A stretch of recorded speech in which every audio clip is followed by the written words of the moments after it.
And where do you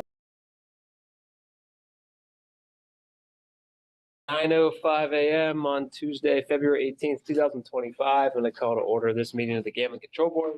My name is Steve Silver. I'm the board chair. Before we go any further, just explain the circumstances under which we're meeting. This is a hybrid meeting. The physical location of this meeting is at 45 Commerce Drive in Augusta, Maine. We also have a virtual attendance option via Zoom in accordance with the board member remote participation policy. And the public can attend on Zoom too. So the board expects that all members of the public who attend the board meeting virtually will be able to provide comment as the same as those who attend in person. Gambling Control Unit, on behalf of the board, posted notices of this meeting on its website with instructions on how members of the public could attend or access the meeting. In addition, the unit, on behalf of the board, sends agendas in advance of the meeting to those who have requested so by registering with the unit. So if you're not getting those and you want them, contact Director Pampy and he'll get you on that list. So at this time, I'll introduce the other board members and confirm we have a quorum. So when I call your name, please identify yourself and where you're from in Maine. So we'll start with you, Ms. Bickmore. You are on mute, apparently.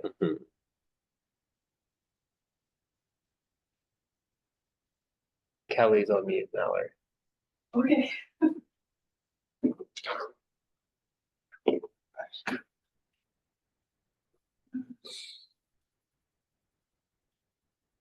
can only ask her to unmute. I can't unmute her. Okay. It's like she froze. Yeah. All right. Mr. Hanslip, you're here. I'm here. All right. Chief March. Morning, everyone. Noel March, Hamden, Maine. I'm here. Steve Silver from South Portland, Maine. She's on there. Kelly, are you back? Yes, sorry, everyone. Kelly Bickmore, Cape Elizabeth, Maine. Okay. All right. Well, we got a quorum, so we can move forward. And the first item on the agenda is the approval of minutes from December 17th, 2024. Anyone have any edits, comments about the minutes? Okay. Entertain a motion to approve those minutes. So moved, March. Second, Hanslip. All right, let's take a vote. Mr. Hanslip, Aye. Chief March, Aye. Ms. Bickmore, who is here for part of those minutes. Okay, the aye. Okay, and I'm as I as well. All right, move on to the operations report, which I believe Deputy Director Mahdi will be providing. Great. Yes.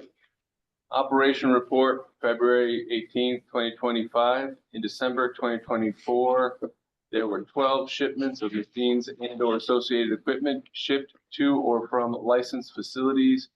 In January 2025, there were 5. There were 40 work orders completed in December of 2024 and 121 in January of 2025, which ranged from new game installations, removals, change of themes, options, and communications issues. New small distributor AGS installed 46 machines in Oxford in January. There were 42 entries in the inspector pass on log in December 2024 and 65 in January of 2025. To share information not only from within the facility, but also between the facilities. There are currently 9 formal complaints with status updates and are reported in the complaint dashboard. 1 is being reevaluated as directed by the board, 4 were reviewed by the complaint committee and were being addressed with the AGs assigned to the board. 2 are being reviewed by the board later in this meeting regarding red light shuffler issues, and 2 are under review by the investigative committee. There were no patron complaints. There were 27 self-exclusions in December 2024 and January 2025. 19 were 1 year, 2 were 3 year, 2 were 5 year, and 4 were lifetime. Total as of January 2025 is 104 1 year, 48 3 years, 61 5 years, and 262 lifetime. Oxford PD reported 22 calls in December of 2024 and January of 2025, some of which were 2 arrests, 2 potential illegal activities, 2 risk management, 5 medical, 1 suspicious activity, 1 possible intoxication, and 9 potential driving under the influence. Bangor PD reported 24 calls in December of 2024 and January of 2025, some of which were 4 under the influence, 1 theft, 1 traffic offense, 2 welfare checks, 2 removed from facility, and 4 removed from facility, and 5 open line 911. It's the report. Any questions for Deputy Director Motti? Matt, do you say 5 open line 911? 5 open line 911s. Thanks. I don't know if a question for you or Director Champion, but on the complaint dashboard, the ones that are in review by the committee, well, I guess the complaint committee. Yeah. I see there's 2, one from June, one from September. Any reason why that's sort of taking so long? It's because they were a part of, they're all collectively a part of the same type of incident to regards to the camera coverage. So it was initially started in June, and then we had a couple of issues since then while they've been working on the camera coverage. Okay. So when you get them, you'll see that they're all 3 be 1 complaint. Got it. Yep. Okay. All right. Thank you. Moving along, our financial report from Auditor Amanda Spencer. For December 2024 and all of 2024, tax revenue collected from both casinos for the state of Maine in December 24 was $5,169,422, which was a decrease of 4.77% or $258,798 compared to the same month in 2023. Total tax revenue collected from both casinos during 2024 was $67,260,928, which was a decrease of 3.93% or $2,750,990 compared to the prior year. Specifically, by casino, Oxford Casino reported a total net win from slot machines of 7.23% and a total win from table games of 21.5% for the month. Hollywood Casino reported a total net win from slot machines of 8.05% and a total win from table games of 22.98% for the month. In the area of advanced deposit wagering, revenue decreased by 14.1% or $2,200 compared to the same month last year. Total tax revenue collected for the year from in-state and out-of-state races was $209,579, which was a decrease of 10.7% or $25,062 compared to the prior year. For January, first month of 2025, tax revenue paid from both casinos to the state of Maine increased by 12.23% or $582,919 compared to the same month in 2024. Total revenue collected so far this year amounted to $5,349,776. Specifically by casino, Oxford Casino reported a total net win from slot machines of 7.59% and a total win from table games of 21.72%. Hollywood Casino reported a total net win from slot machines of 8.36% and a total win from table games of 28.46%. for the month. In the area of advanced deposit wagering, revenue decreased by 20.3% or $3,138 compared to the same month in 2024. Total tax revenue collected from in-state and out-of-state races so far this year amounted to $12,357. That is the conclusion. All right. Any questions for Ms. Spencer? All right. Hearing none. Thank you. All right. Moving along. Director Champion.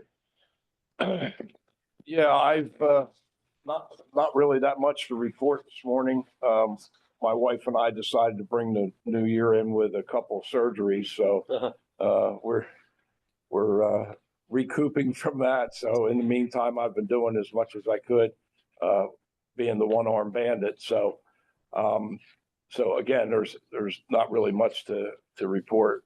Was just kind of keeping up with everything that happens on a regular basis. There are no bills that have been formally published.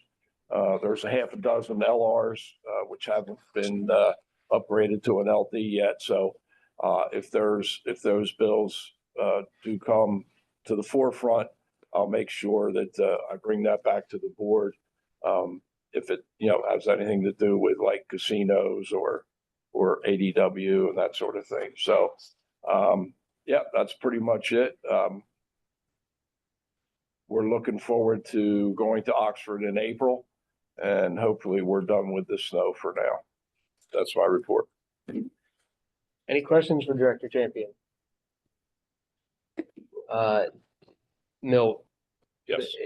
Where are we on the ADW licenses?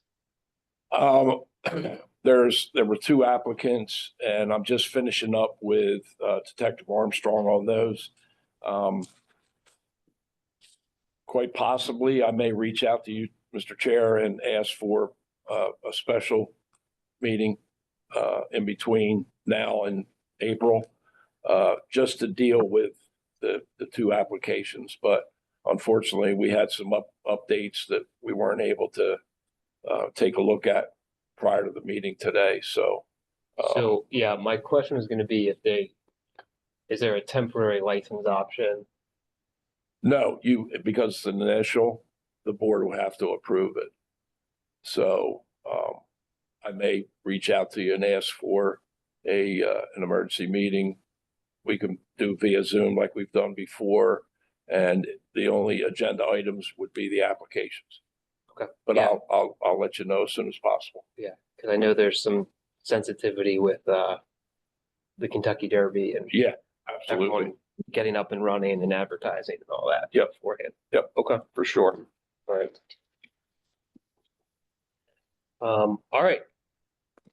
And then I'll just add too, because both Director Champion and I were there. We had a meeting with the VLA committee, sort of orientation for the new folks on the committee to gaming and what trying to explain the difference between the unit and the board, because most lawmakers don't know and use the terms interchangeably. So I think we had a good conversation, introducing everything going on, and I raised two issues. One being the fact that there's this statutory $100,000 that goes towards problem gambling that hasn't changed in well over a decade, and that it'd be great if they looked at increasing that or putting some inflationary kicker. Didn't seem to be a ton of interest in that. But then raised the cascade issue for all forms of gambling, and I think the committee is very interested in revisiting that. Probably not lowering the taxes, but changing the recipients. So we'll see, what comes of that, if anything. But there were some good questions. But I think for those who deal in Augusta, there are some pretty obvious newbies to gambling and questions that, confused fantasy sports with regular sports betting and slots. And it was interesting. So Milt and I were there, and hopefully got them off to a good start. All right, with that, we have a couple licenses, renewal licenses, so we'll get through those. And so first, let me pull up. This is the application of Patriot Gaming and Electronics Inc. To be licensed as a renewal license as a gambling services vendor pursuant to 8 MRSA Section 1001 et sec.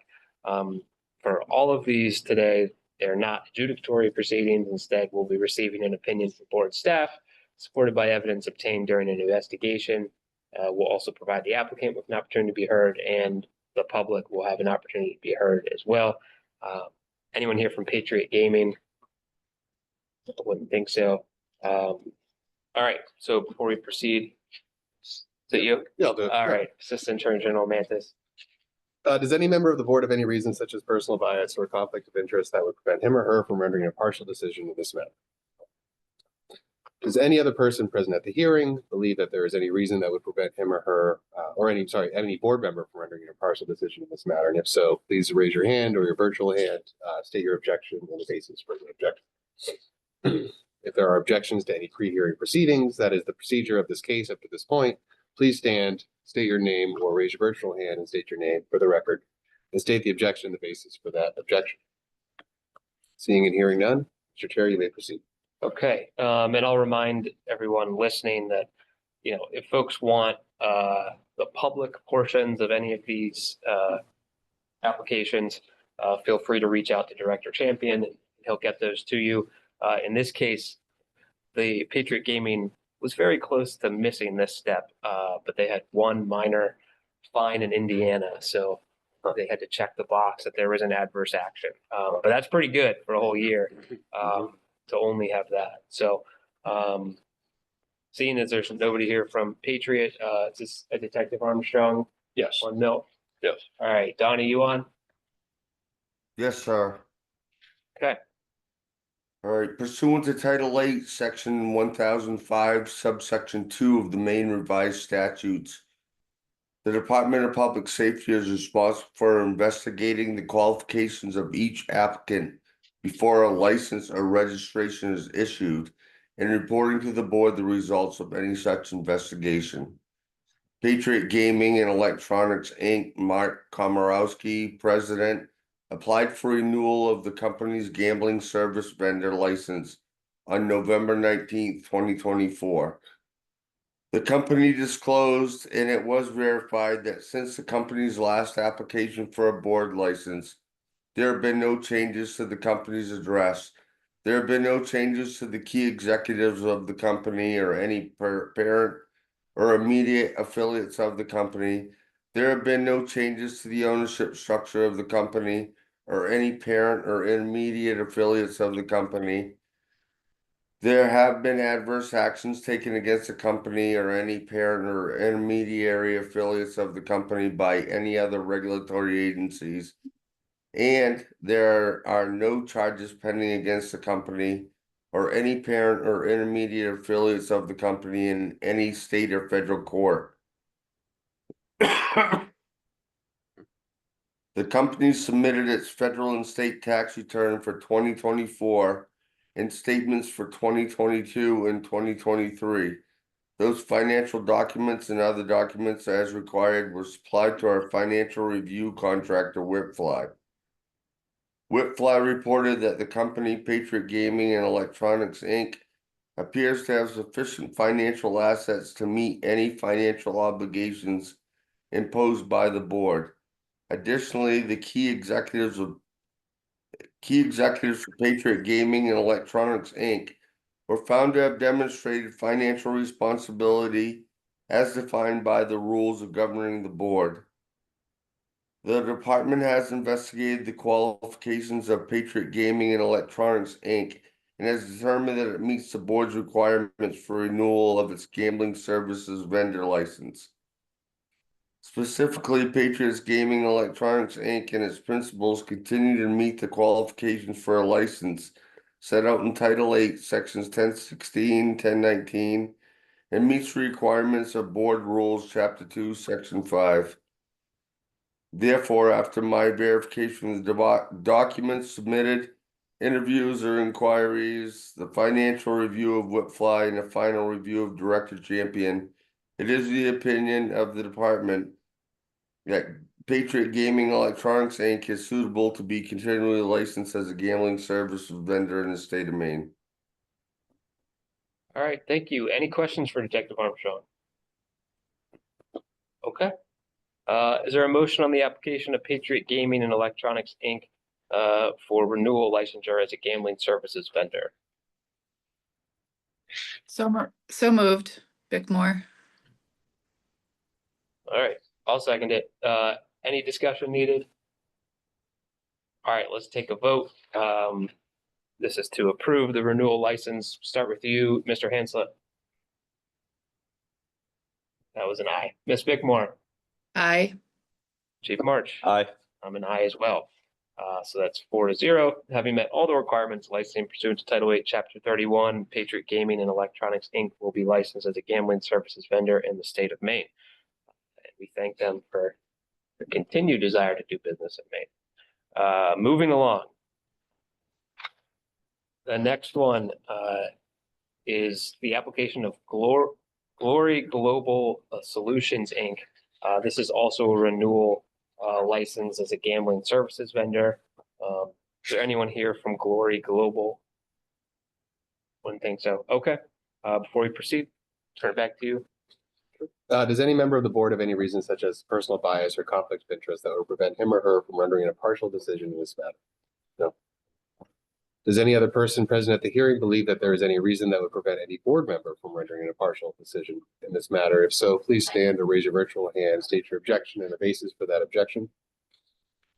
Seeing and hearing none, if there are objections to any pre-hearing proceedings, that is the procedure of this case. At this point, please stand, state your name, or raise your virtual hand, state your name for the record, state the objection and the basis for that objection.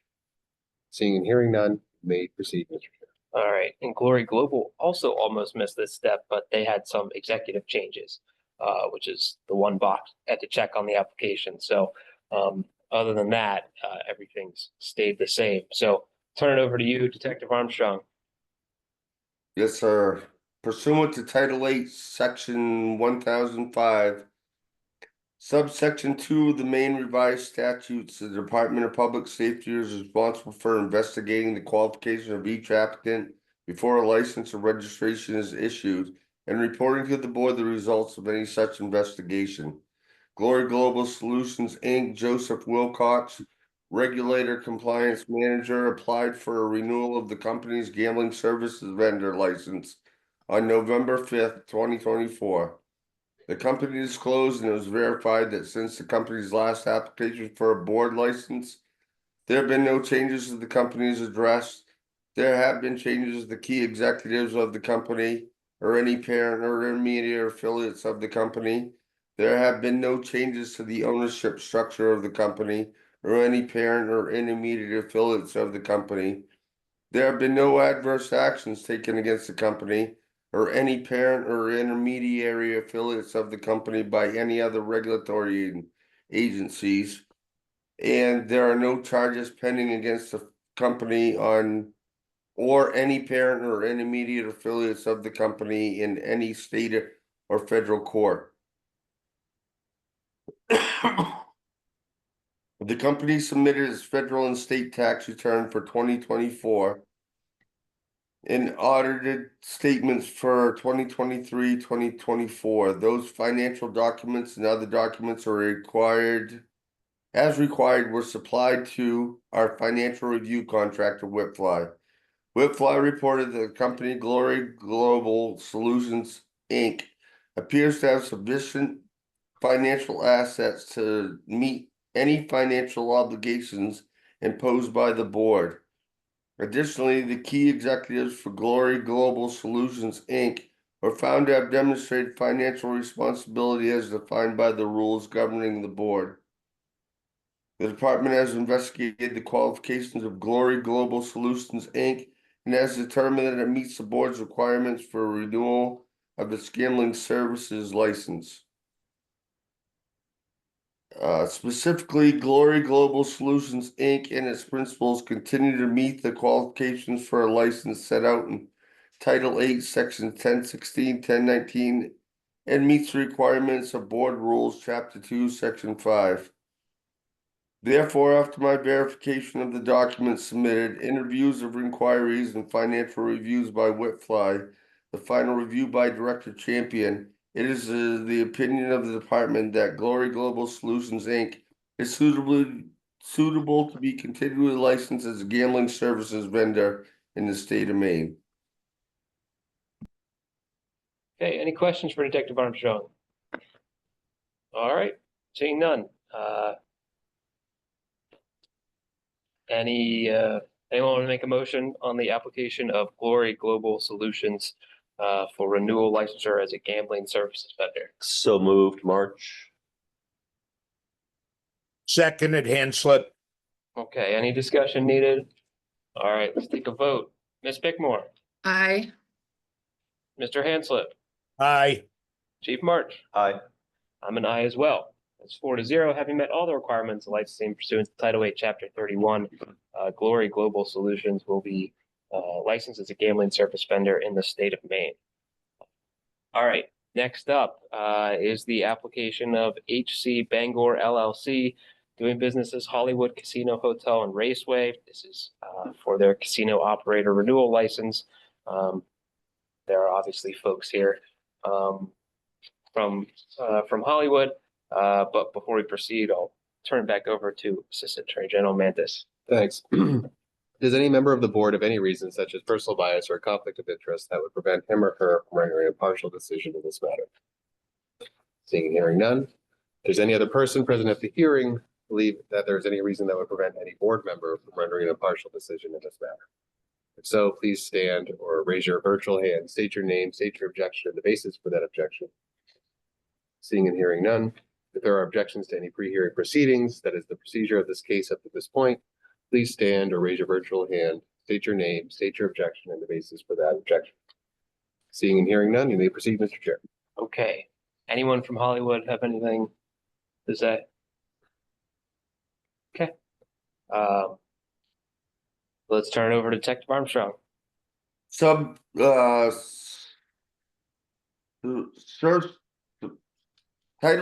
Title 8, Section 1005, subsection 2 of the Maine revised statutes, the Department of Public Safety is responsible for investigating the qualifications of each applicant before a license or registration is issued and reporting to the board the results of any such investigation. HC Bangor LLC, Kyle Krieger, Director of Finance, applied for renewal of the company's casino operator's license on September 20th, 2024. The company disclosed and it was verified that since the company's last application for a board license, there have been no changes to the company's address. There have been changes to the key executive of the company or any parent or intermediate affiliates of the company. There have been changes to the ownership structure of the company or any parent or intermediate affiliates of the company. There have been adverse actions taken against the company or any parent or intermediary affiliates of the company by any other regulatory agencies, and there have been charges pending against the company or any parent or intermediary affiliates of the company in any state or federal court. The company submitted its federal and state tax returns for the preceding year 2023 and copies of its internally prepared financial statements for the current year 2024 as of the close of the most recent fiscal quarter prior to the application. Those financial documents and other documents as required were supplied to our financial review contractor Whitfly. Whitfly reported that the company HC Bangor LLC appears to have sufficient financial assets to meet any financial obligations imposed by the board. Additionally, the key executives for HC Bangor LLC were found to have demonstrated financial responsibility as defined by the rules governing the board. The department has investigated the qualifications of HC Bangor LLC and has determined that it meets the board's requirements for renewal of its casino operator's license. Specifically, HC Bangor LLC and its principals continue to meet the qualifications for a license set out in Title 8, Sections 1016, 1019, and meets the requirements of Board Rules, Chapter 2, Section 2. Therefore, after my verification of the documents submitted, interviews of inquiries, the financial review by Whitfly, and the final review by Director Champion, it is the opinion of the department that HC Bangor LLC is suitable to continually license as a casino operator in the state of Maine. All right, thank you. Any questions for Detective Armstrong? All right, any public comment? Okay. Anyone want to make a motion? I move we accept the application for renewal, March. Second, Hanslip. Oh, fight for it. Sure. All right, any discussion needed? All right, let's take a vote. We'll start with you, Ms. Bickmore, aye. Mr. Hanslip, Aye. Chief March. Aye. I'm an aye as well. So having met all the requirements licensing pursuant to Title 8, Chapter 31, HC Bangor LLC will continue to be licensed as a casino operator in the state of Maine. Last but not least, we have the application of VSR Industries, Inc. For a renewal licensure as a gambling services vendor. Is there anyone here from VSR Industries? Okay, now turn it back over to you, Sister Jojo Mendes. Thank you. Does any member of the board have any reason such as personal bias or conflict of interest that would prevent him or her from rendering a partial decision in this matter? Seeing and hearing none. Does any other person present at the hearing believe that there's any reason that would prevent any board member from rendering a partial decision in this matter? If so, please state your name or raise your virtual hand and state your name. State your objection and the basis for that objection. Seeing and hearing none, if there are objections to any pre-hearing proceedings, that is the procedure of this case up to this point, please stand or raise your virtual hand. State your name for the record, state your objection and the basis for that objection. Seeing and hearing none, you may proceed, Mr. Chair.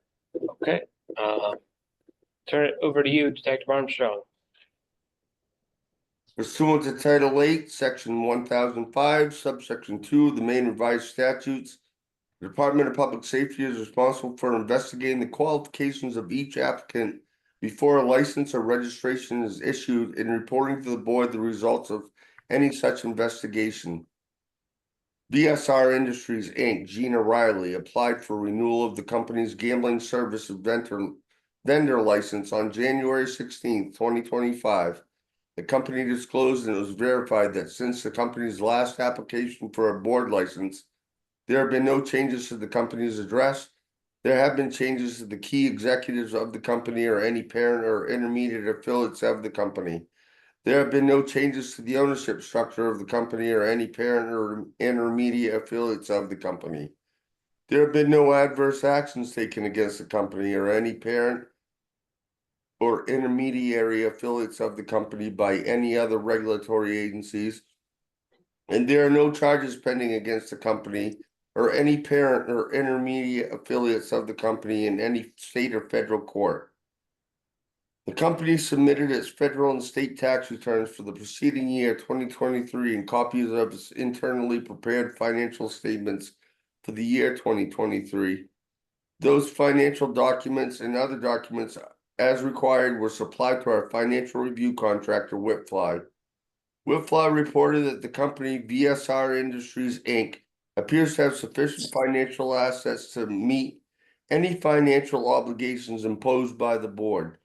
Additionally, the key executives for VSR Industries, Inc. were found to have demonstrated financial responsibility as defined by the rules governing the board.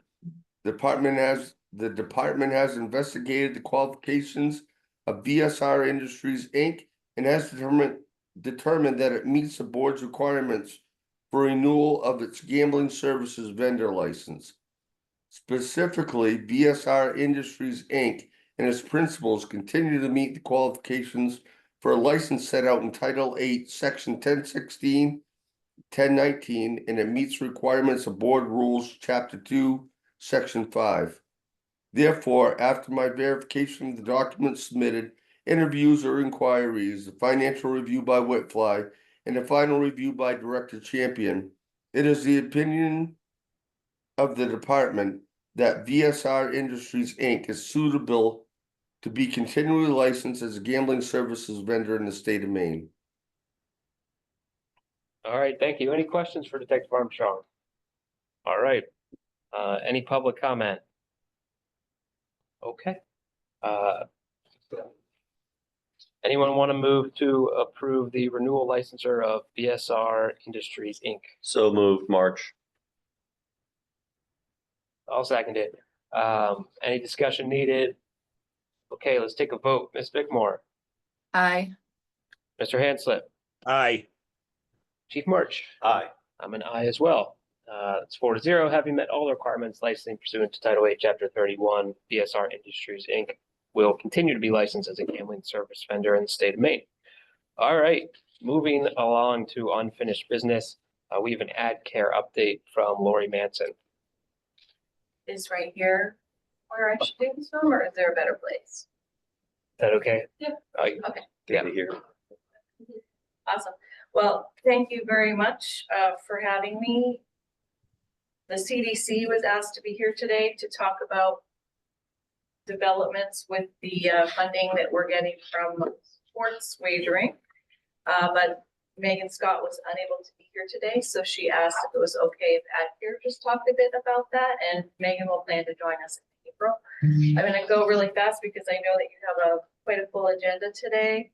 And what I wanted to start with first is just for 2 or 3 minutes, just to be sure that everyone is up to speed on what we were doing with the $100,000 for all those years, because I don't think everyone even really knew what was going on with that. So basically that funded a 28-hour position for a coordinator to coordinate problem gambling services. And I came into that role 6 years ago. We do a number of free workforce development webinars or in-person events throughout the year, and we cover the spectrum of prevention, intervention, treatment, and recovery.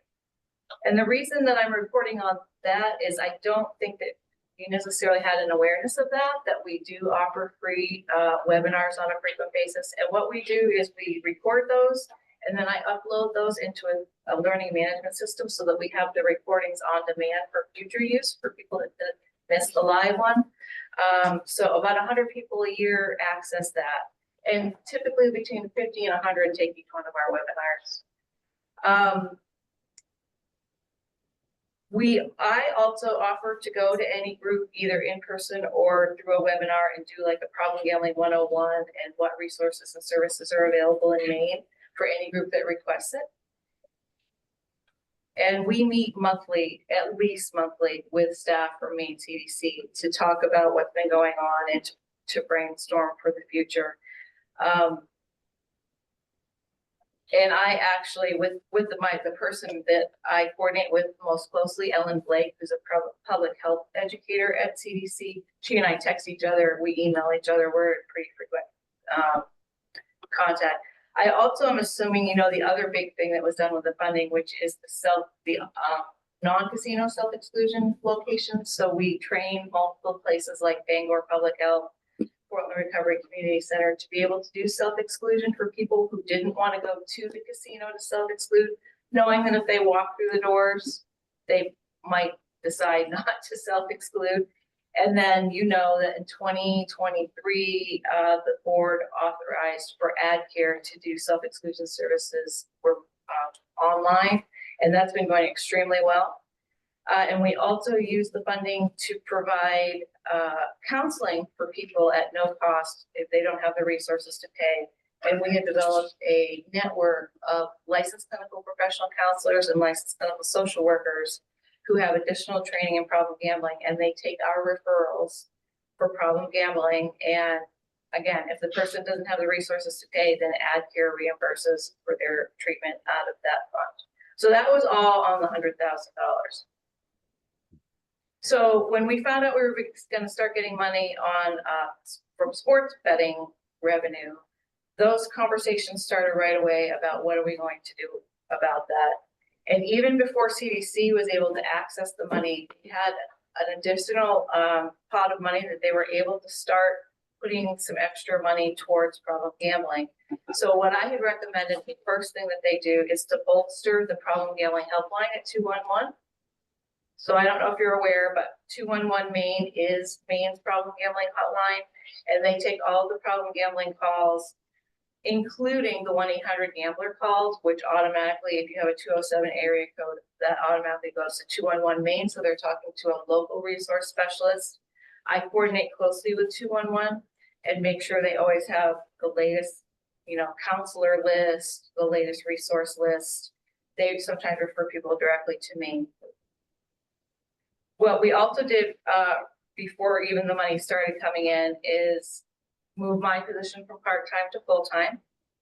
And they added money to our contract to do mini grants for prevention and recovery projects, and to cover the fact that the usage of the Gambling Addiction Treatment Network was skyrocketing. And that was due to sports betting, but not because it was people with sports betting that necessarily were the ones seeking counseling. It was because now that people were hearing about 1-800-GAMBLER and all those advertisements, people knew it existed. So we were serving a lot more people. And so the funding more funding was put towards that. So some of the things I wanted to do a little bit of show and tell. I don't know if you're aware of the Maine CDC's prevention store. They have free resources for things like alcohol, tobacco, domestic violence, all kinds of public health related issues. Well, they've long had a problem gambling library. So during 2024, Ellen Blake and I revamped all of those products to make sure that they were current. And we created a new product, which I really like. It's this workbook, which has questionnaires about how to assess your gambling and how to decide what your goals are about gambling. And then at the back, the QR codes for reaching any of the services and resources in Maine. Just another quick little show and tell is that AdCare actually got an agility grant with the National Council on Problem Gambling, which is funded by the NFL Foundation, to write a graphic medicine on problem gambling. And this is meant for middle school and young high school. Graphic medicine is an evidence-based technique for getting health information to youth, especially the reluctant readers or perhaps, readers who wouldn't be intrigued by the normal way of giving them information. So these have been printed off and are available to schools or any group that wants them. So I just thought that was a neat thing to bring to show.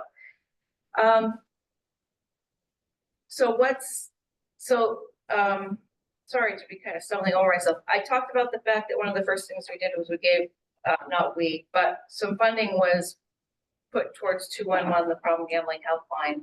What we did is I asked one of my colleagues, Caitlin Brown from the Connecticut Council on Problem Gambling, to partner with me, and we created a training specifically for helpline staff to talk about problem gambling, stigmatizing language, what types of calls you might expect to get if you're working on a hotline, and what programs and resources and services are available in Maine. So we did that training for the managers live, but again, we recorded that, and it's in an on-demand module so that all 211 staff are required to watch that webinar at some point, and it's available there for new hires as well. Another thing that we did is I always worried about the fact that we would talk about that free, no cost counseling is available if you can't afford to pay. Well, I knew if I had a problem with gambling, I would never make that call because I would be too embarrassed about what does that mean. Are they going to ask me to submit pay stubs? Are they going to say, what are you talking about? You can afford to pay. So I know that a lot of states just have unconditional no cost counseling for problem gambling. So what we did starting this year is any Mainer can get 4 no-cost visits for the purpose of screening, determining if ongoing counseling would be helpful and planning next steps. And that's just to remove that barrier of wondering what's going to happen.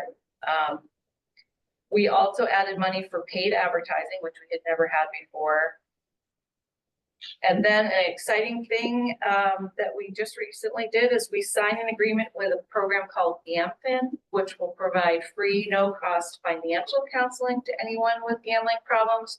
Not just the person with the gambling problem, but their significant other, because let's face it, when you wake up one day and realize your significant other has a gambling problem and has tens of thousands, if not more, of debt, that shakes you pretty badly. So those people can now access no-cost counseling. They'll do things like help you negotiate lower rates on your credit cards, set up a budget, double check all that your credit reports to see if there are any surprises out there. So that's exciting. And we also just established a relationship with an app called eVibe. And any Mainer will now have a free year of access to the app. And that has resources and an online community that I think will be very helpful. And then very quickly, let's talk about what our future plans are. So we're putting in a budget now to get ready for July 1st, which is the new fiscal year. And the most exciting thing to me is we're going to add another full-time staff at AdCare to work on the problem gambling program. That person will focus on prevention, which will allow us to expand our ability to go into middle and high schools, potentially using the graphic medicine. It will expand our ability to work with colleges and universities, to coordinate with Maine's prevention network agencies, to develop a training series for Maine Prevention Network, and to coordinate more prevention mini grants. So in other words, giving grants to community organizations that want to do something in problem gambling prevention. It will support us in the growth of the treatment network. We're going to develop a learning collaborative. We're looking at potentially increasing the pay to attract more people to do that work, and looking to support providers to get their international problem gambling and gaming certification if that interests them. And one of the to-dos on my list is to research GameSense to explore the feasibility of bringing that to Maine, among other things. I always have a really long list. When we have a prevention person, that should allow me to work more closely with Maine's recovery community centers to get them even more up to speed on problem gambling and how they can support people. But like I say, I talk fast and hopefully I hit a lot of what your questions are, and Megan will be here in April. Thank you. Any questions for Lori?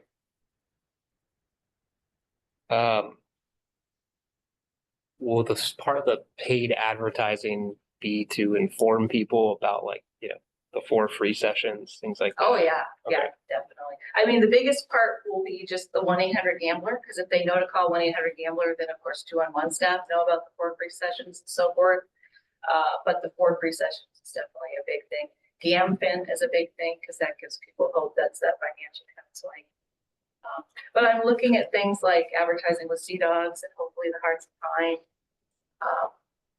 things like that. Yeah. And then I don't know if it'd be you or the CDC, but like moving forward, you know, it could even be sent to Milt and he can disseminate it to us. But like, I never know the stats of calls are up at 2-on-1. I mean, we're now getting the self-exclusions every meeting. Like, it'd be useful to know, because when I spoke at the VLA committee, it was a lot of pushback of, well, you know, I said, you know, there's sports betting can lead to a younger demographic that's having problems. They said, well, how do you know that? You know, I said, well, there's a lot of, if you just click on any news article, right, there's plenty of stats from every state. Well, you know, we need to see that. It was like, there's just a lot of distrust, it seemed. And so it'd be useful to have those stats. Yeah, so I don't manage 2-on-1. That's a common misconception. However, I do collaborate with them closely, and they send me a report every month, which I put in my handy dandy spreadsheets And I had actually sent an email to the DLA committee clerk to say I am available anytime. Yeah. Because they might have been interested to know that in 2024, intake calls to 211 Main in the 20 to 24 age group was up 600%. Yeah, so. So that might be something that's good for them to know. Yeah, I mean, you can send it to me, send it to Mill. I mean, if I, you know, I don't know who wants to take on the responsibility of sending it to me every month, but it would be great to have, because when I have those conversations, like I can drop that stat. I mean, there's a huge influx, right, from sports betting, but still we have this statute with casino that hasn't changed in, I don't know, 12 years, 14 years, like. Yeah, I mean, I keep track of those numbers every month because I would want to see if they just spike.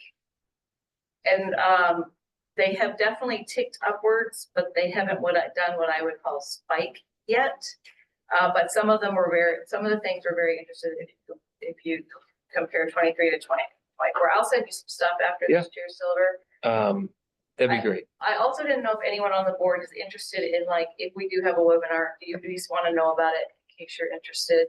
Yeah, Chief March attended, dude. I'm interested in this topic and I'll give you my business card if you don't mind. Yeah. Include me on your list. I'd be happy to tune in on a webinar. I probably won't put you on my official list because then you'll end up on a bunch of other ad care lists. You get really annoyed with us, but I will have you on my, I'll send you stuff. That'd be great. Thank you. Yeah, I mean, there's now money, at least from sports betting, being devoted to it. We want to make sure it's, helping folks. And we want to understand if there is a problem, what is it? Because as you can imagine, the talk every year keeps growing as to we got to expand other forms of gambling because we need more tax revenue, and what's that going to look like, and what is the potential harm there. So glad to hear from you, Lori. Any other questions for Lori? Go ahead, Joe. Thank you, Mr. Chair. I'd be interested in being kept on the loop, adding the information on problem gambling as well. Great. Yeah, I mean, I think my intention is that whether you or the CDC will, be updating us, particularly since if we're meeting every other month, it's not as, time consuming of a thing. So, all right, thank you. And I'll work with Lori before the next meeting, and some of those statistics will incorporate it into our operational report. After self-exclusions, we can do, whatever Lori has to report for us as well. Okay. Just in case she's not here or somebody's not here, I'll at least have that report for the board. All right, sounds good. All right. Moving along. Looks like we got maybe one written response, one submitter with multiple comments to 19A criteria for certified labs. Yes, we had one response from GLI, and I worked it out, placed everything in a basis statement. Some of the things, because you copy and paste deletions, they don't necessarily move over, but I caught it at a certain point. So the first couple, I didn't actually, but I have both documents up. And then I sent you as well, the board members, the responses specifically from GLI. So we've incorporated those into a basis statement, and now we just need to have board responses. Honestly, this is GLI. This is probably the number one gaming laboratory international that does everything worldwide. And I didn't get a response from the others, at least one other that I'm aware of, and that's BMM. They didn't have any comments, but they did reach out to me in the last 24 to 48 hours and apologized for not responding. But I didn't really have, I think overall, because it is the biggest laboratory that utilizes or performs these services. I really didn't have any pushback on anything that they recommended, but we can certainly go through each one if you'd like. Otherwise, I will just respond to each board response to the affirmative that the board has approved of their recommendations. Yeah, I mean, that seems fine. I just don't know what the changes are. You know, they say we recommend additional clarity. So I don't know what I would be approving that's being changed at clarity. Yeah, so in the introductions, let's go like page 1. Again, because the comments were a track change type of scenario where unfortunately you can't copy a deletion and add it to a newer document. But and I did pick up on that after page 2, I think, where I did incorporate what was being deleted. In the first one here, introduction number 1, paragraph 2, after board prior to. So actually the laboratory must obtain approval from the board prior to, and they recommended deleting testing, evaluating, analyzing, certifying, verifying, and or as deleting that part and just leaving it in board prior to rendering opinions for or on behalf of the board. And they just recommended that additional clarity to be added, focusing on requiring approval prior to rendering opinions. Okay, so in the file that's their comments, Correct, yeah. If you were to put, we'd be looking at their deletions correct. and they have a couple additions. And I apologize, it's only for the first couple, and then you'll see where I actually caught it and started putting in the deletions myself. Okay. The second one would be under introductions, it'd be number 3.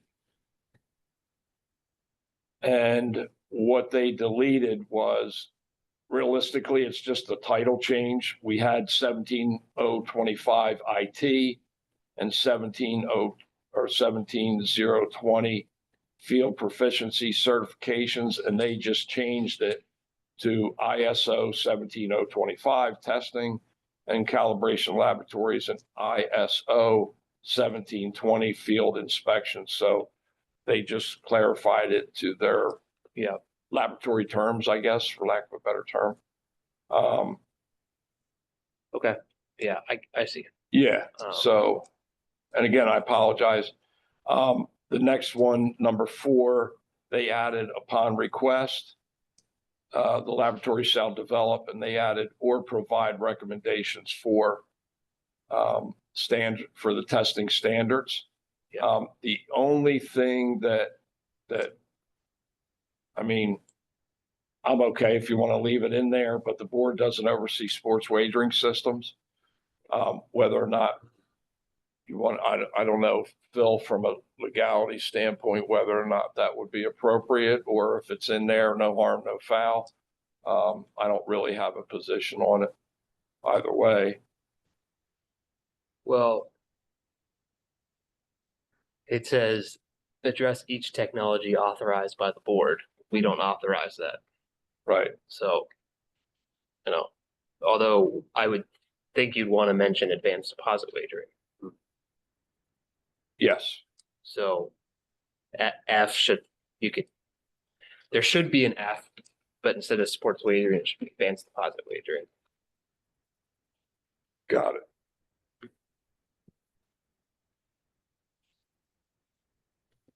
Okay. Let's see. And, you know, for the other, some of these are pretty technical. So, go down to page 4 of the basis statement. Okay. There's a deletion saying this is no longer required because of the central monitoring system. Is that accurate? For reporting.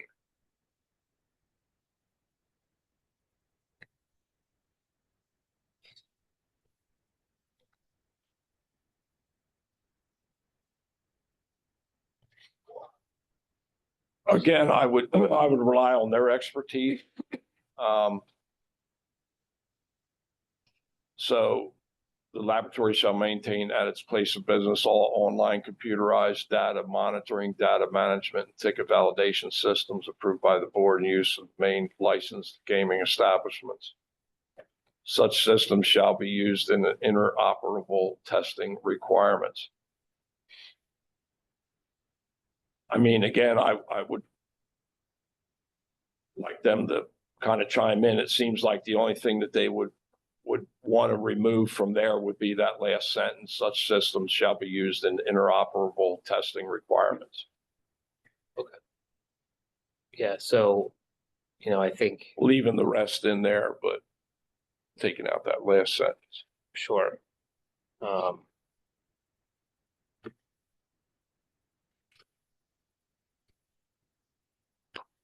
All right, move to the next one, the top of page 5. They want to delete the 12 hours. I think we do need a time. I think 24 hours is probably a fair compromise.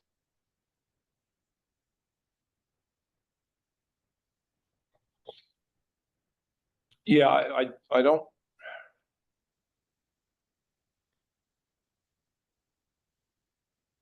I think this is something that we can leave in and maybe just change it a little bit for them to notify us Sure. within 12 hours, not necessarily have all the Ts crossed and the Is dotted, but at least let us know that they're in receipt of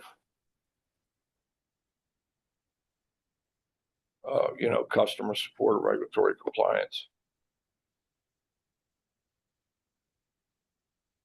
Yeah, okay.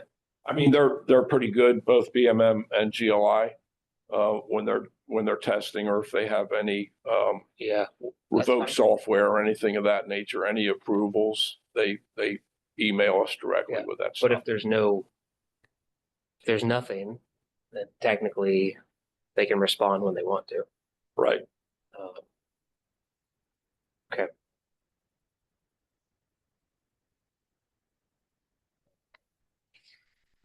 So I could leave the 12 hours and maybe word it a little bit And differently. maybe instead of a technical response, it's a notification or something. Yeah.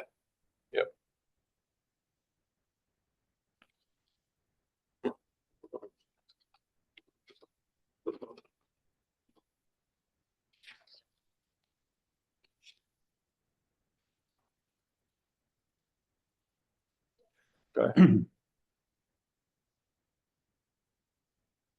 Okay. I mean, that's all that stood out to me. So if you make those changes, or put those in our responses, then I think that's fine. Okay. Do we need to vote on that? Or you're gonna do the responses and then there's another reply? No, I No, think there's you no can, substantial changes made here, except Okay. for the addition of advanced deposit wagering, but I don't think that would cause for republication. Right, So okay. you would just need to, I would go through each item that you, every response to vote on that, whether the board approves that each response. So go through each comment, approve the response, either accepted, rejected. Well, or can you put it together so that we have a whole basis statement? So it says Yes. approved with a couple things. Yeah. And then Okay. we can vote on that Yep. in April. absolutely. So Yep. Cleaner. that way we're not trying to keep track of Yep. notes and everything. Mhm. Okay. All right, next, One more thing with this, we approved the current labs until the end of the year. Do we have to update that, Phil, to June or something like that? Can you clarify that? In the interim. Yeah. We approved without an application and through the development of the rule criteria and so forth. We approved GLI and BMM till the end of the year. Yeah. Do we have to should we update that for now or? I don't think so. If it's Just good leave it alone the for- year, yeah. Okay, All right. sounds good. So also on the topic of labs, there's lab applications. Right. Mhm. Do we need to approve this? Is that what you're asking us to do, Mill? Yes. Okay. And I'll cross-check it one more time. In relation to the basis statement and what are, us approving each one of the areas, I'll just make sure that I don't think there's there isn't anything really. changing. Really. No, I don't think there is either, but I'll cross-check it again. Okay. All right, so, well, the motion would be to The- adopt, or do we need a motion? I don't know. For the application? Yeah. I don't think the board needs to vote to approve the application, but you can, just for posterity. Unless anyone have any questions or comments on it, I know this has been in development for a bit. So thank you to the unit for putting this together. Good strong work. I mean, we can approve it if, then that's fine. Take a motion to, I move we approve the applications presented okay, March. I'll second it. Slip. All right, Joe can take it. All right, let's take a vote. Ms. Bickmore, Aye. Mr. Hanslip, Aye. Chief March. Aye. I'm an aye as well. All right, we got that done, Bill. Yep, and I'll have the complete basis statement ready for the April meeting. Okay. Okay. All right, so on last piece of unfinished business, if you remember, we had an application from Jackpot Digital for a license last meeting, which resulted in a 2-2 tie. So looks like they're back. Some responses to the concerns about their financial position. Yes, they'd like the Presentation. They have a presentation, yes. Yeah. You on mute. Hello?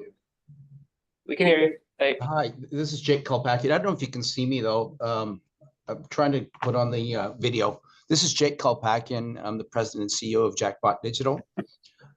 First of all, good morning from Vancouver, Executive Director Champion and all the board members. Thank you for the opportunity to allow us to present again today.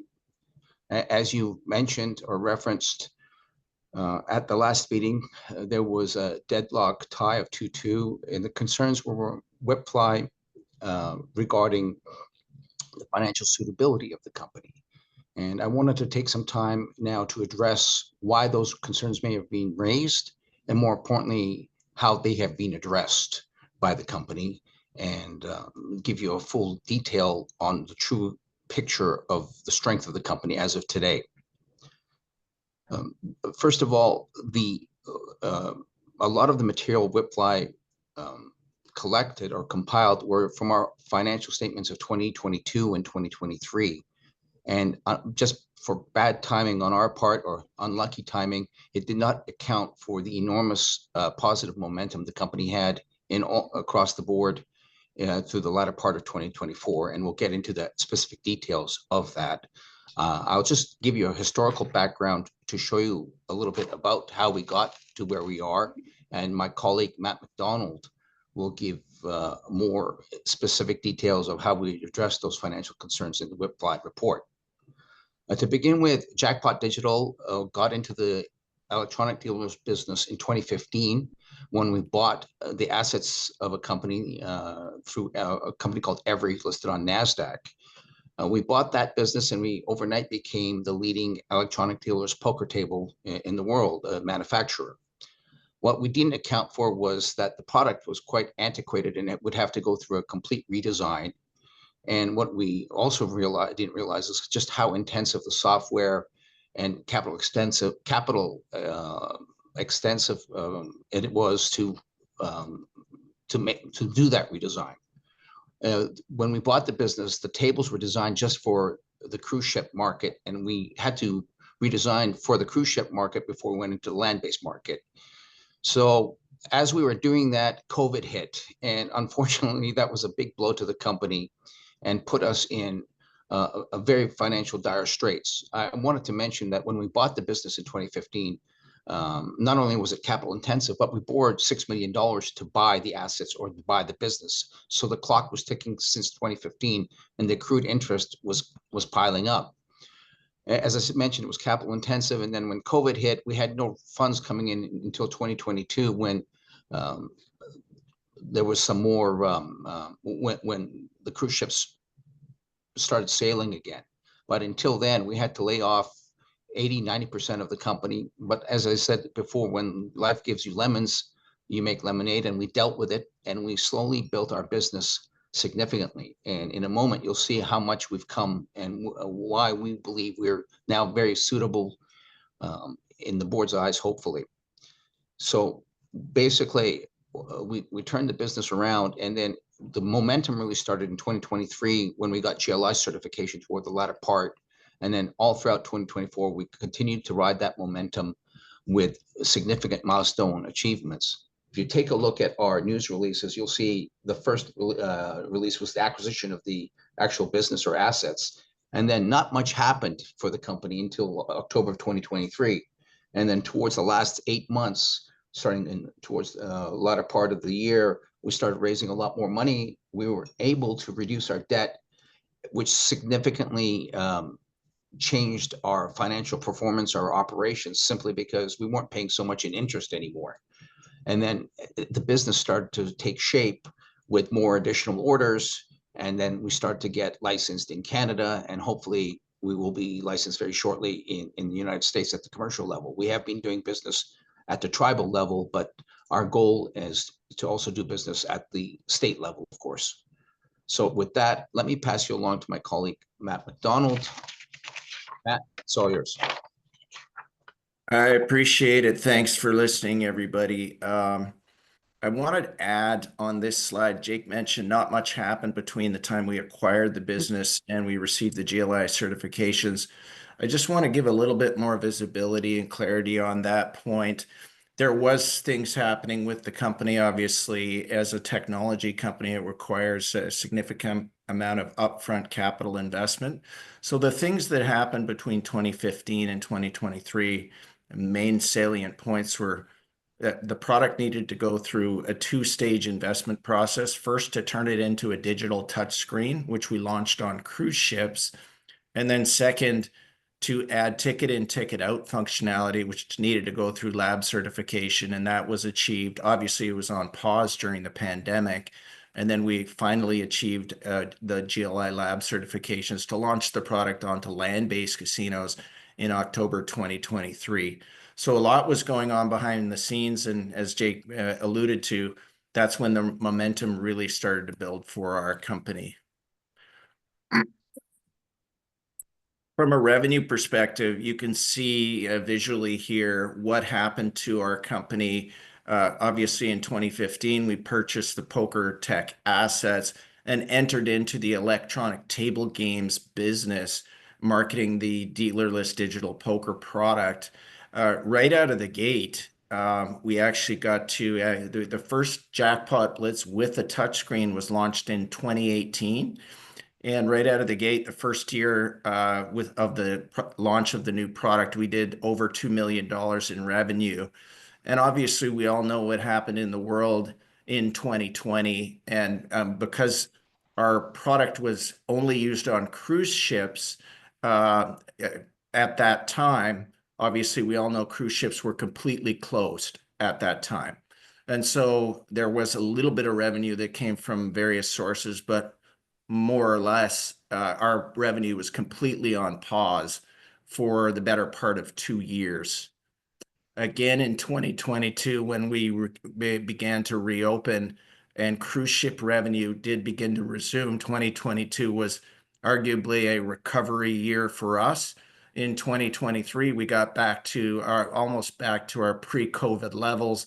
And then in 2024, just over a 9-month period, we've already come to the close to 2 million in revenue over a 9-month period.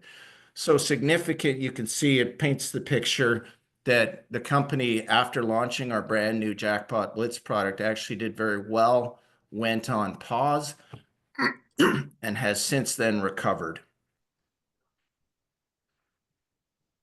From a financial perspective, we would like to highlight some improved financial performance, in particular highlights across all of these metrics. We've seen significant improvement as a company. As of September 30th, 2024, our cash position improved by almost $2.5 million. Our accounts payable reduced by more than $1 million. Significantly, as Jake mentioned at the outset, we borrowed $6 million to purchase this business. And in 2023, which is what the initial report that you saw was based on, we had only paid off $614,000 of that debt. But as of September 30th, 2024, last year, we retired 4.2 million additional in that debt. So we significantly reduced our debt. And you can see on the bottom line, the difference that made for our bottom line. And in September 30th, 2020, in Q3 24, we actually were able to report a net income, a profit for the first time ever as a company. I don't want to spend too much time on this slide, but I do want to emphasize to the board that as a technology company and a growth company, obviously capital investment and development of a unique product does take time and capital investment. We are investing heavily in our Jackpot Blitz product. We do have demand for the product. And in many cases, obviously, we're not here to say that we are a Tesla or an Uber or an Amazon or anything like that. But it is quite common in the technology space for companies to run several years of losses prior to moving into a profitability position. And that's just the nature of technology with the capital investment that's required up front. On a more granular level, our specific company, we currently have approximately 80 Jackpot Blitz tables in the field right now. Most of those are on cruise ships, and we have just last year started to launch our land-based expansion because, as I said, we received our GLI certification in late 2023. You can see on the very bottom line, total Jackpot Blitz tables. And that's our projection for based on the orders we have in the pipeline and the contracts that we have with many significant operators throughout the US and also around the world in Canada and other places. We're projecting to, by the end of 2025, have close to 200 Jackpot Blitz tables in the field. So we expect to deploy about 125 Jackpot Blitz tables this year. And then going out to 2028, we expect to get that number to close to 600 Jackpot Blitz tables in the field. Again, based on the orders we have in our pipeline now and the contracts we're working on with significant operators. What that means on the top line for revenue, we expect to grow from about 5.5 million. We expect to hit 5.5 million in revenue in 2025. And grow to close to 20 million in top line revenue by 2028. And you can see on operating income, we expect to turn a profit this year in 2025 and grow significantly out to 2028 and beyond. Part of the reason for that is the very unique nature of our product. You may recall we are a digital touchscreen poker table that doesn't require a dealer. Nobody else in the gaming space manufactures a multiplayer dealerless poker product like ours. And we'll show you a testimonial from one of our longtime customers to illustrate the problem we solve. But these are the financial projections that we expect as a company. We do expect to grow rapidly in the coming 4 years. Excuse me. It's Jake again. I just wanted to highlight the very broad nature of our clients. We have some very big blue chip companies, but we also have even the smaller operators that this product fits perfectly into their plans. You could take a look at, we have all the big cruise ship lines to begin with, but we have been also expanding, of course, into the tribal markets. But really, our intent is to get into the commercial state businesses such as the Penn Gamings, the Caesars, as you can see. And we are on the verge. We just ordered 100 tables to meet demand for orders. And we are on the verge now of announcing several large contracts where we would probably be adding 25 to 40 tables over the next couple of months, if not sooner.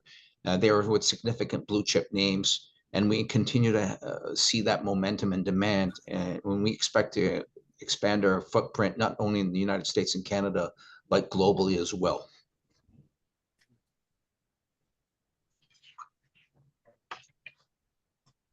Okay, I briefly mentioned how unique our product is. Nobody else makes a product like ours.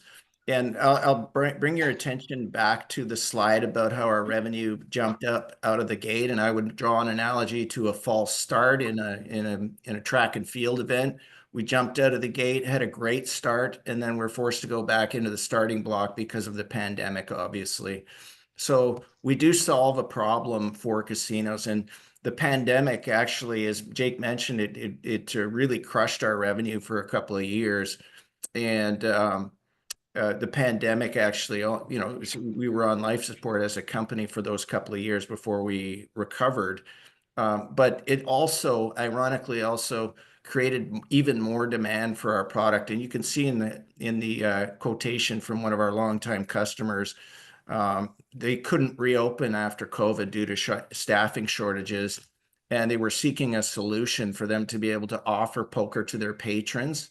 And that's where Jackpot Blitz from our company came in. They're very pleased with their decision to partner with Jackpot Digital.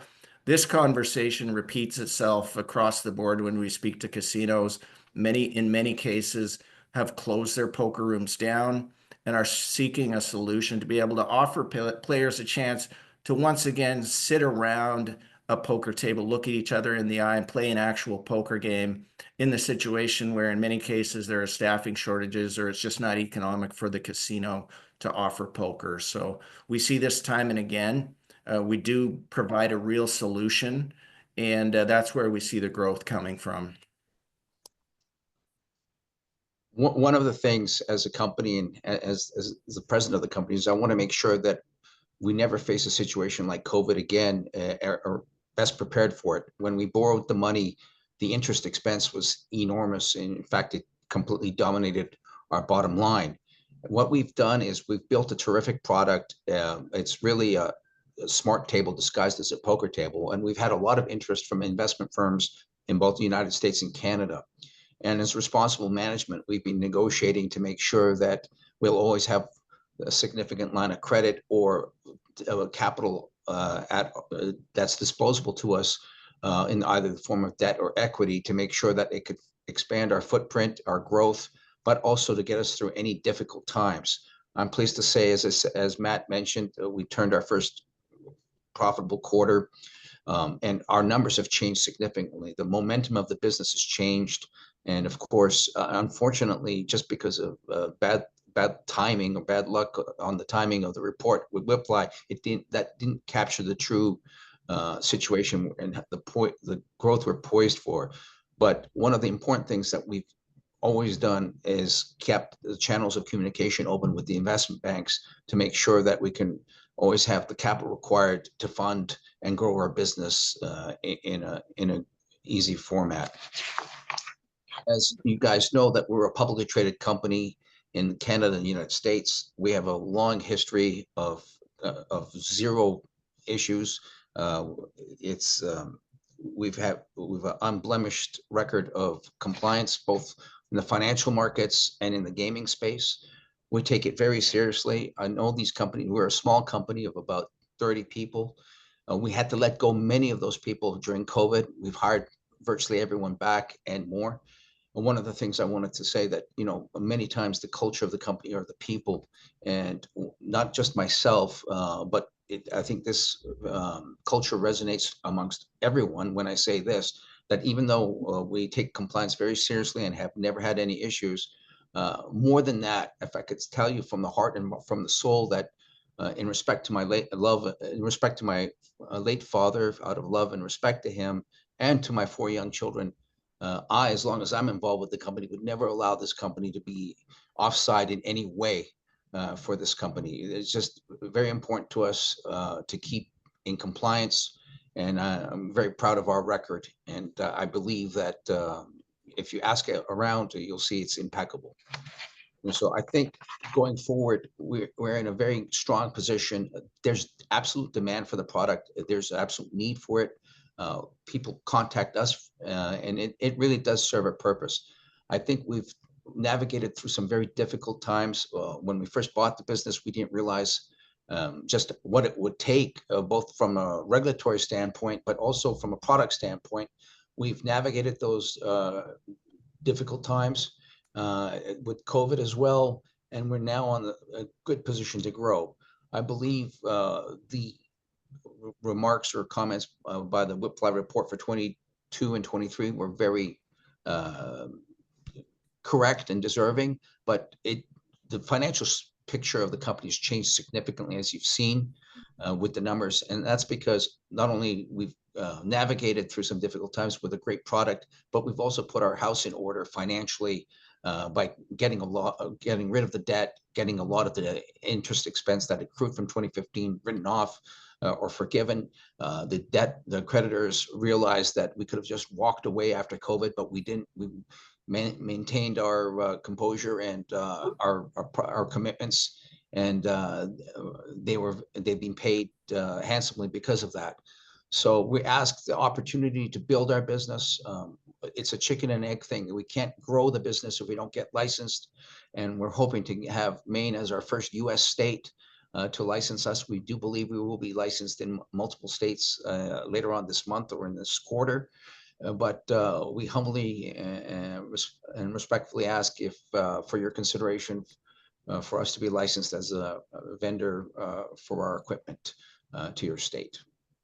Thank you very much for your time and consideration. Thank you. Any questions for the Jackpot folks? Great presentation. Thank you very much. Okay.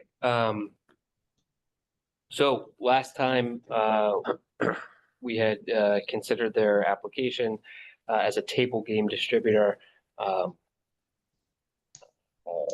It was a tie, so I don't know if there's any discussion needed. I would move to approve their application as a table game distributor.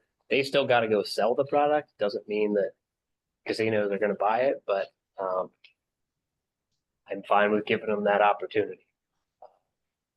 So I'll second that motion, March.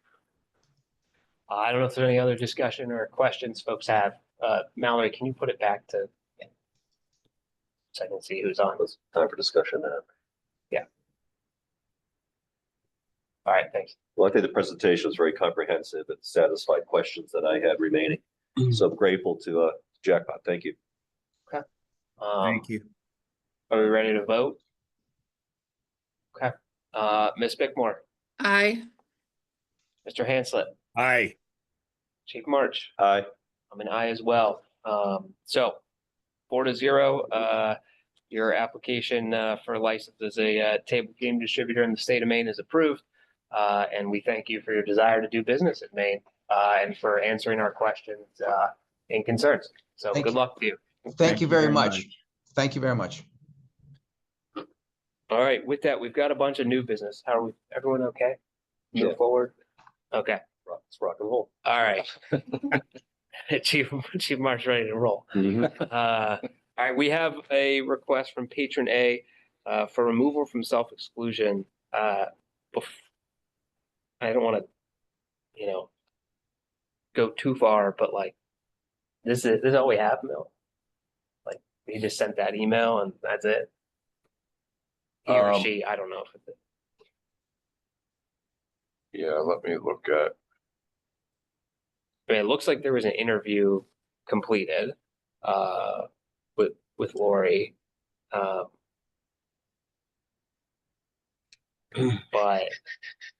as far as requests go, it's pretty bare bones. Yeah, I'll just remind the board that removal from exclusion list requires a detailed explanation in addition to history of any violations of exclusion prior to the request and a verification that the requester received a reinstatement session with a problem gambling services, in this case, AdCare, approved by the board. So I'm assuming the board's concerns are regarding the explanation. Yeah, I mean, we take a pretty liberal view of that, but I just have no details. And so I'm wondering, Milt, if this is a situation where we could contact the individual and say, hey, say the board would like some more. Because also this individual is pretty young, so and it says I blacklisted myself 10 to 12 years ago, which would be, in their 20s, and just wondering what's going on. And what's changed. It's certainly been a long time, so I'm inclined to let him off the list, but I don't think this meets our criteria for an explanation. But if 3 others feel differently, let me know. Okay. So could we table this and could the unit reach out? Absolutely. Further. Yeah, I mean, it can be an email. It doesn't have to be a formal thing, but Right. something. A little bit more of a detailed explanation. Yes. Okay. Because we directed him to the reinstatement interview that was completed. Yeah. So, yeah, I think we can I bring think that if back. there's a short explanation as to why'd you go on the list and what's changed since then. Right, right. Then I think we're inclined to let it be, let it go, but. Okay. All right. So let's table that. Yep. All right, next up, Milt put a draft of the annual report that goes to the governor and the BLA committee in the Dropbox. Any comments, concerns, questions about that? Milt, the one thing is on page 3. Okay. Under board composition. I'd like to add, either another sentence or 2 or paragraph that says, that Ms. Green, resigned, I think it was in October or November.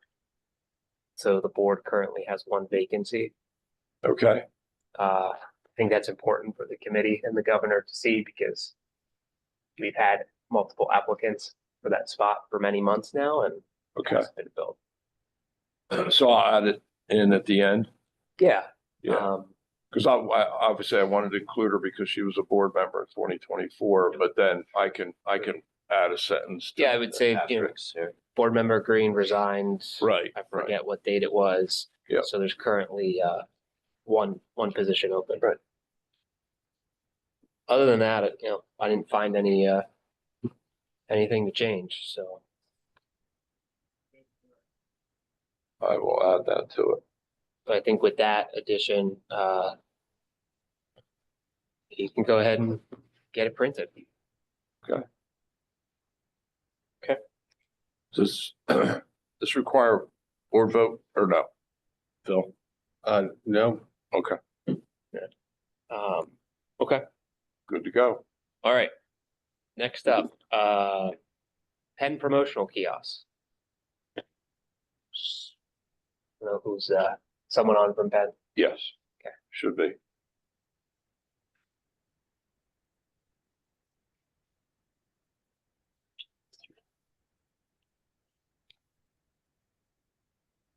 Mallory, anyone there?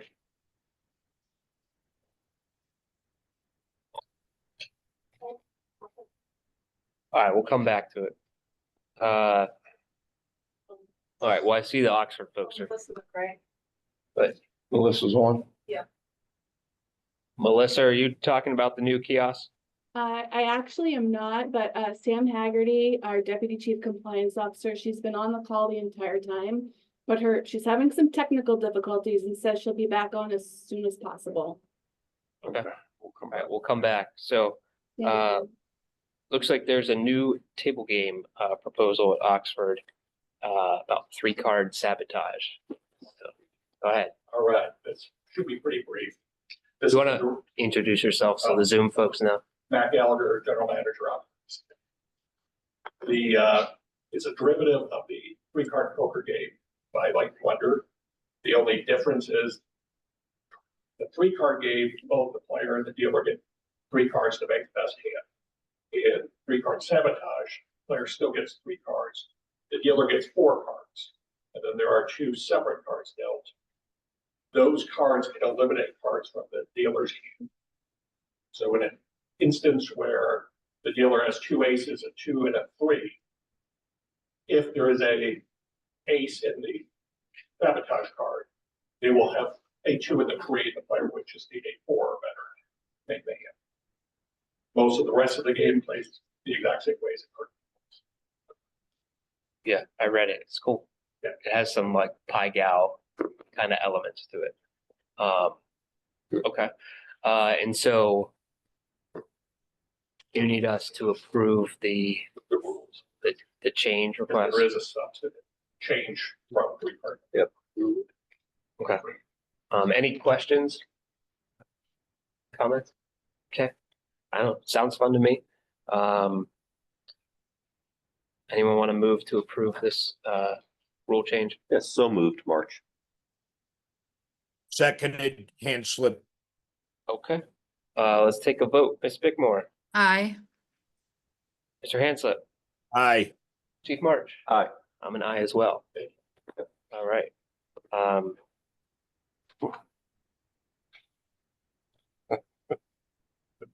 What? No, you did good. All right. Ken back on? No one has joined the meeting. Okay, all right. So, I don't know who's taking the lead on the red light shuffler. Yeah, so in the operations report, I believe we talked about two complaints that are in regards to this. And basically what has happened is the board approved probably about a year ago that any cards found in a shuffler, any cards missing or commingled as a result of a shuffler malfunction shall be considered cut out of play for that shoe, and all hands are considered valid. So what the inspectors, casino inspectors, have been still writing up complaints about is the concept of what it states in the internal controls under table games playing card specifications, that all decks of cards shall be one complete standard deck of 52 cards and 4 suits. And which is fine. When they start out, they obviously have a full deck of cards, but that full deck is not being offered for play. And they just feel that the way it's written in the current rules, that it's in essence a violation because they're not offering the 52 cards, regardless of whether or not if it's jammed in the shuffler, it's not being shuffled, so it's not being a part of the game. However, it also states in our internal controls under table games, in that particular session or section under 1A, it says, unless otherwise provided in this part or in the rules of the game document.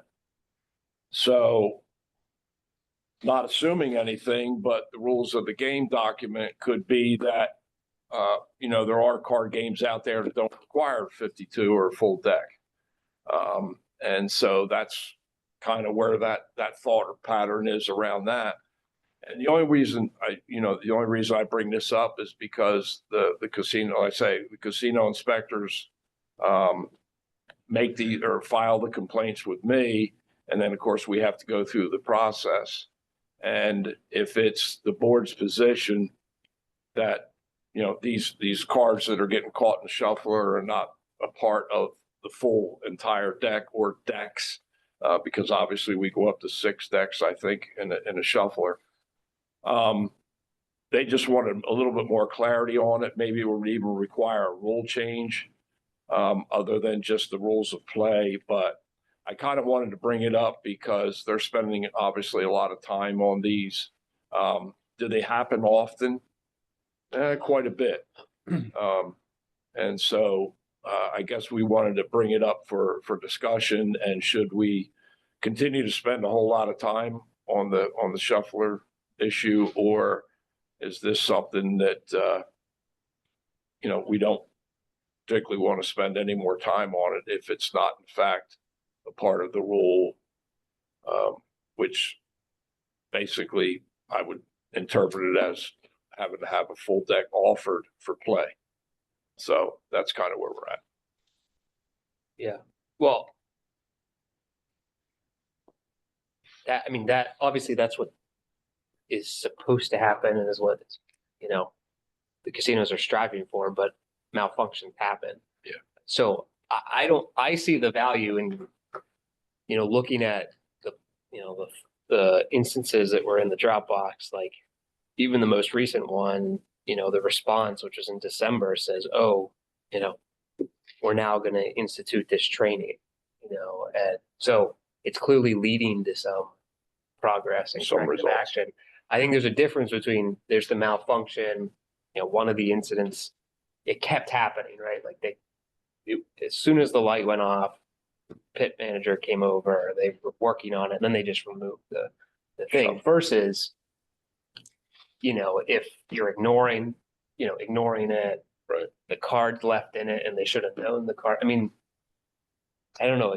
I think there's still value in having the complaints written up. If it's a total malfunction, everyone did everything properly, but it happened, then it's dismissed. But if somebody looks at it, the dealer looks at it and then just moves on, like that's a problem. Right. The red light goes off, they don't get supervisor. That's a problem. I don't know. I think it's just so fact-based. To me, it'd be hard to say, no, just ignore malfunction errors. But folks feel differently. It's gonna happen. It's just part of the shufflers. But I think there's procedures. There should be procedures in place, and you go from there. Also, the notion that on a multi-deck shoe that, okay, it's later discovered there was a card error and you're going to invalidate the hands, like that would be possible, I feel like. So, I don't know if others feel differently, but do you have a opinion? Is this creating like an excess amount of work? Well, it does. The main things that I look for is clearing the situation with the customer, right? So if they make good with the customer, then I'm okay with just kind of letting that one go as a dismissal or something, or maybe a letter of guidance if we see quite a bit of them. Again, like you mentioned, Mr. Chair, if the red light goes off and they're not looking, or they're not seeing it or catching it, that's obviously a different issue, which wouldn't be a part of the 52 deck. It's just they're not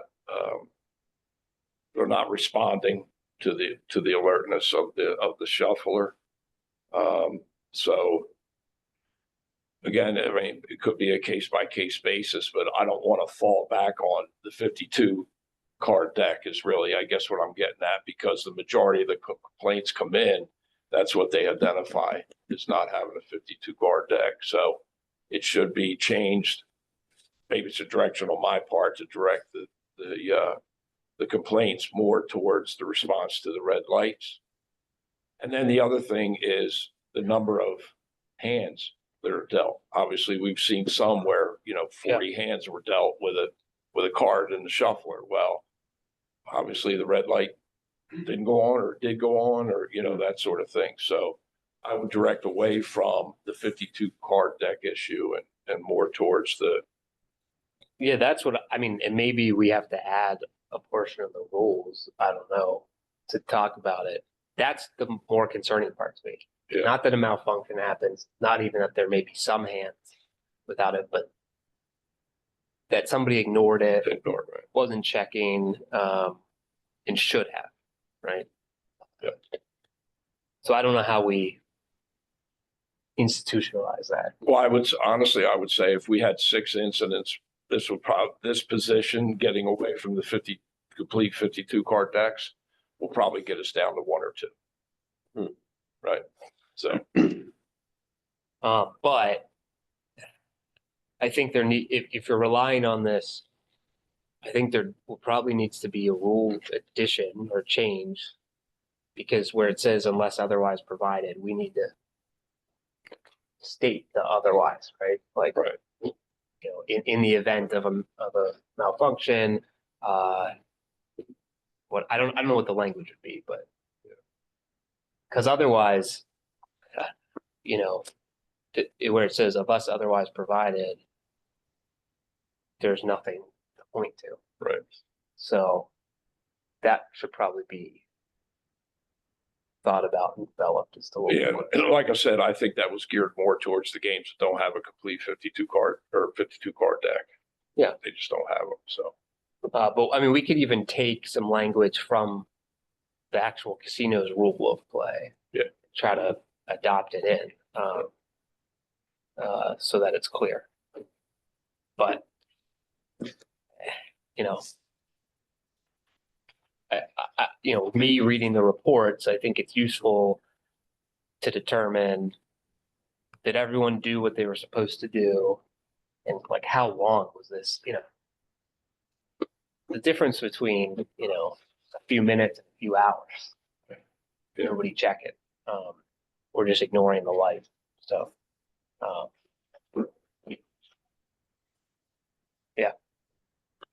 I don't know, any other issues? Does that help at all? I don't know if we, Yeah, it does. yeah, Yeah, it does a lot. I understand where we're going. Yeah. What direction we're going in. okay. All right, well, let's circle back to Penn. Okay, Okay, good. Hi, everyone. Can you hear me? yep, I'm so sorry about that. It's okay. all right. Floor is Right. yours. I think I'm going to try to share my screen here.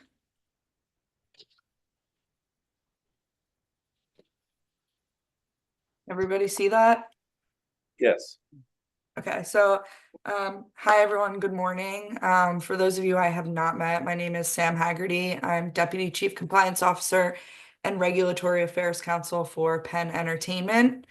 And I just wanted to talk to you all about an initiative that Penn is doing company-wide for all of its land-based casinos. And I know our property team is there as well to answer any property-specific questions on the initiative. So Penn is looking to replace its promotional kiosks. So there's 2 parts of this, and I'll go through them both. The first is the kiosk hardware, which is just the dummy terminal kiosks. And then the second is the actual marketing promotional engine material, which will be all generated in-house at Penn. So what happened was we looked into our current promotional kiosks, and they're just at the end of their lives, not going to be supported anymore within the next year.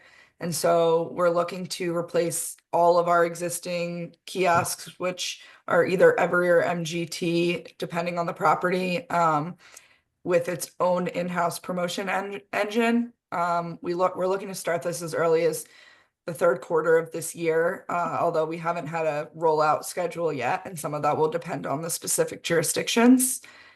We're going to be using a company that just has generic third-party kiosks. It's basically, as I said, just kind of a dummy terminal that doesn't have anything on it, no access to anything. So there won't be any promotion software installed on the kiosk hardware. It's just a user interface that initiates the functionality for the patron. So there's going to be no transactions occurring on these kiosks or are controlled by these kiosks. And so the first thing that we looked at the statutes and regs in Maine, and our understanding is that these kiosks themselves would not require any licensing because they're, again, just the user interface, they're not doing anything. But that was the first kind of piece of this, was just seeking that confirmation. So I can pause there if there's any questions. Don't know.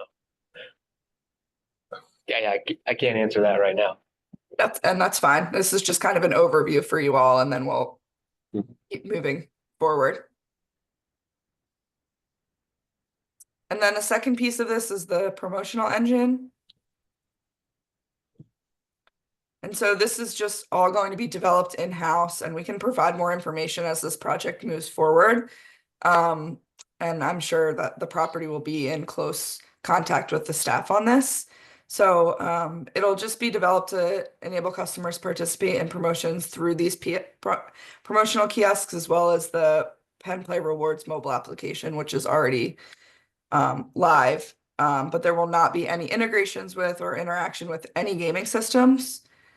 And as I said before, we haven't come up with an exact schedule yet, but we will definitely be in touch with the board and the staff as soon as Hollywood Casino Bangor is scheduled for the switchover. So that's really it. We're just seeking the board's approval to move forward with the project, and I can provide more details to staff as they ask for it. But that's why we're here today. We had discussed with Director Champion, and he had indicated that this would require board approval. Okay, thanks. Any questions from the board? This replaces an existing kiosk system that is contracted by an outside provider. Is that correct? That's correct.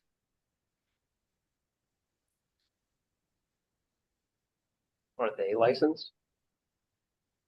Melissa, do you know the answer to that question? I do not believe they are licensed.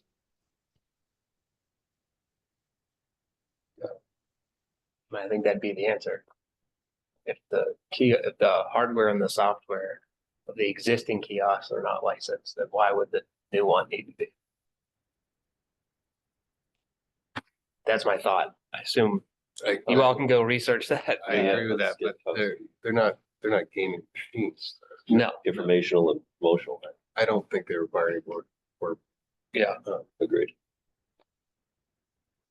Okay. I wouldn't think that they do. So I guess we could get you a final confirmation in April, but there's no games on them. There's no financial transactions. So. And they're not used for the furtherance of a game directly. It's just like the Penn company promos, I think. Sam, these are for informational for customers, promotional and marketing purposes, these kiosks? That's correct. Okay. Thank you. Yeah. So with a promotional kiosk, so the promotional materials are uploaded in the kiosk, and the patron goes over and hits a button and gets their slot play or whatever the promotion is, or do they actually go up and hit one of 5 squares to get anywhere between $5 slot play to $100 slot play, something of that nature? Can get more information on the final details of it, but my understanding is it's just informational. It's not, they're not playing any games on it. Yeah, I mean, if there was, there could be a complaint about the content of the promotions that may be in violation of the rules, but that would, that's not what we're talking about here. So if there was concerns about the content of promotions, that could be reviewed by the board as a violation of the rules governing promotional credits and advertising, but that doesn't seem to be the concern here. Yeah, okay. All right, well, I think we also need some information as to what's on it and what it'll look like when it's ready. Sure. Yeah. Yeah, we're happy to follow up as we have further information and as the project moves forward. I just wanted to give an overview to the board so that you all knew what was coming. We're looking to enhance our offerings, though. All right, thank you. Thank you for the time. Thank you, Sam. Okay, All right, board business. So we have had two applicants for the 5th board member position. Both are very well qualified, good experience sitting with the governor's office. Every few weeks I check in and the person in charge of that can't do anything until the governor acts, and then it's got to go to the VLA committee. So I don't know. We're waiting. That's the answer. That and myself, maybe one other. I don't know. I'm on an expired term, so I did raise that to the VLA committee, and that hasn't been dealt with yet. So, hey, things move at an interesting pace At up the here. speed of government. All right. Any public comment? Zoom or in the room? Okay. So next meeting will be at Oxford Casino, April 15th, tax day, right? So Beautiful day. yeah, so we'll do that. Other than that, we may need an emergency meeting in March, in which case we'll do it via Zoom to address ADW licenses. Otherwise, I will entertain a motion to adjourn. That was Joe, so moved. Yep. Second, Mark. All right, take a vote. Ms. Bickmore, Aye. Mr. Hanslip. That's an aye. Mr. March, or Chief March, sorry. Thank you, that's right. Keep your hands where I can see them. Aye. I'm an aye as well. All right, we are adjourned. Thank you. All right. There's pen caps somewhere.